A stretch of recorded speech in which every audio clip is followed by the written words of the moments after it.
అందరికీ నమస్కారం. ముందుగా మీ అందరికీ నూతన సంవత్సర శుభాకాంక్షలు. ఇవాళ నలుగురు నవయువకులు, ఉన్నత విద్యావంతులు, ముందుగా చెప్పుకోవాలంటే అవినాష్, సినిమాలో ఉన్న కొత్తగా పరిచయం కాబోతున్న హీరో అవినాష్, ఉన్నత పోలీస్ అధికారి గారి కొడుకు, స్వయంగా ఐఐఎం బెంగళూరులో చదివి ఎంబీఏ పూర్తి చేసి. అందరికీ నమస్కారం. ముందుగా మీ అందరికీ నూతన సంవత్సర శుభాకాంక్షలు. ఇవాళ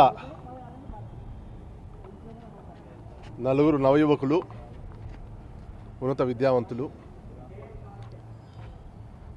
ముందుగా చెప్పుకోవాలంటే అవినాష్, సినిమాలో ఉన్న కొత్తగా పరిచయం కాబోతున్న హీరో అవినాష్, ఉన్నత పోలీస్ అధికారి గారి కొడుకు, స్వయంగా ఐఐఎం బెంగళూరులో చదివి ఎంబీఏ పూర్తి చేసి ఉద్యోగరీత్యా మంచి స్థితిలో ఉన్న వ్యక్తి. వారికి తోడుగా ఇంకొక అబ్బాయి అవినాష్ రెడ్డి గారని, తాండూరు ఎమ్మెల్యే మనోహర్ రెడ్డి గారి కుమారుడు,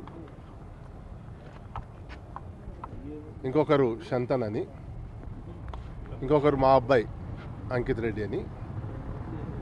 వీళ్ళు కాలేజీ రోజుల నుంచి, చెప్పాలంటే స్కూల్ రోజుల నుంచే బాల్యమిత్రులు వీళ్ళంతా. వీరికి కొంతమంది పెద్దల ఆశీర్వాదంతో ఈ సినిమా తీయాలనే సంకల్పంతో సినిమా తీయడం జరిగింది.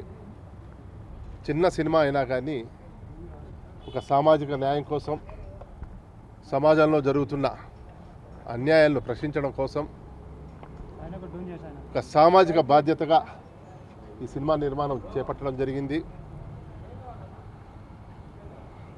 అనుకున్న దానికన్నా కొద్దిగా ఆలస్యమైనప్పటికీ కూడా ఒక మంచి సినిమాను వారు తీయగలిగారు.